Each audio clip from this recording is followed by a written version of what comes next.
Welcome back. Kids, tweens, and teens who scroll through their social media feeds have likely come across a Get Ready With Me post. That's where beauty influencers go through each step of their skincare routine, showing you the latest products and trends. As Gianna Franco reports, there are questions about how safe some of those products are. Like small is more.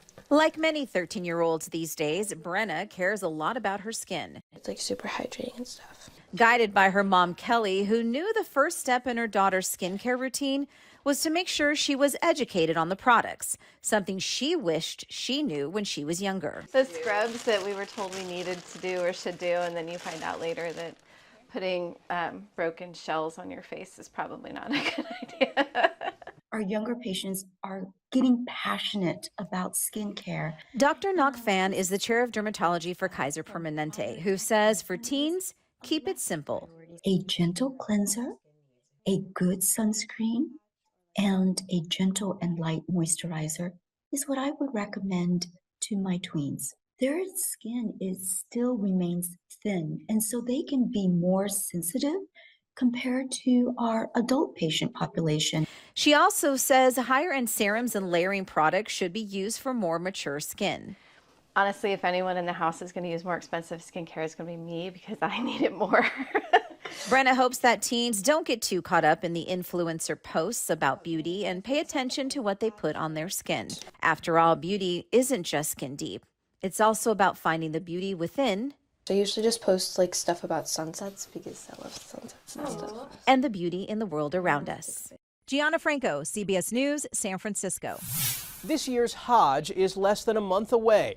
Up to 2 million Muslims will complete the pilgrimage to Mecca, Saudi Arabia. As part of an effort to curb the spread of germs, scientists in Dubai and the UK coated prayer beads in tea tree oil that has antibacterial, antifungal, and antioxidant properties. The beads are being distributed to pilgrims on Saudi Airlines flights, as well as in Mecca. The natural way to sanitize is alcohol. Like that's like the standard, right? So if you take any of the sanitizing brands, that's the only thing they would use.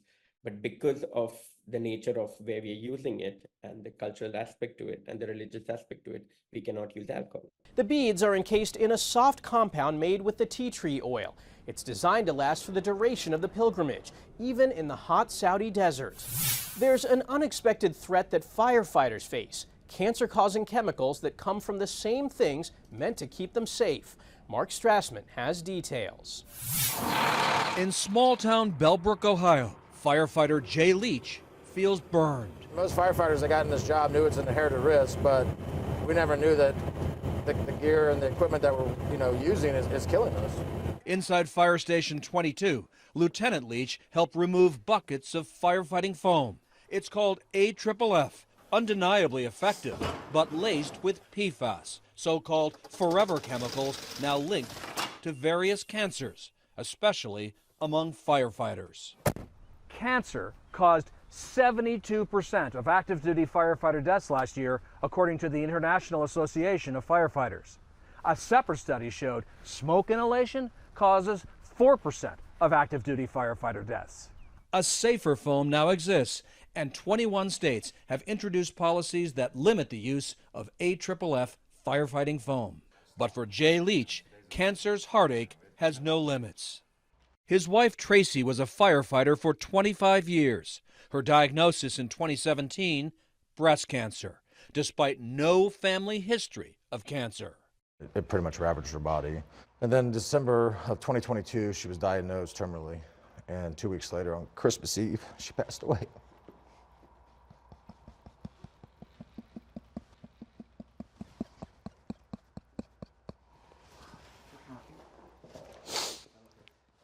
You can't conclusively prove it. Correct. But in your gut.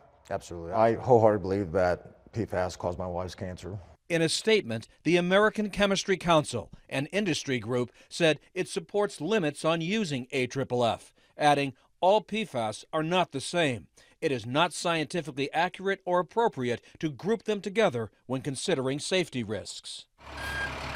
But for Jay Leach, this moment was cathartic, dropping off buckets of AFFF for destruction. Tens of thousands of gallons of it sit in fire stations across America.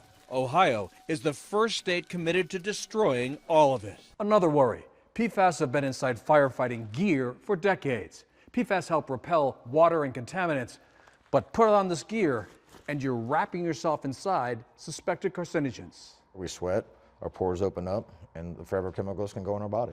19 years into this job, are you more scared of fires or are you more scared of cancer? Cancer. Absolutely. I love the job, but at the end of the day, I sit and think, is it worth it? They realize the irony, scared of what's supposed to protect them. Mark Strassman, CBS News, Bellbrook, Ohio. After the break, the smartphone app fighting depression and how this utensil reduces salt intake.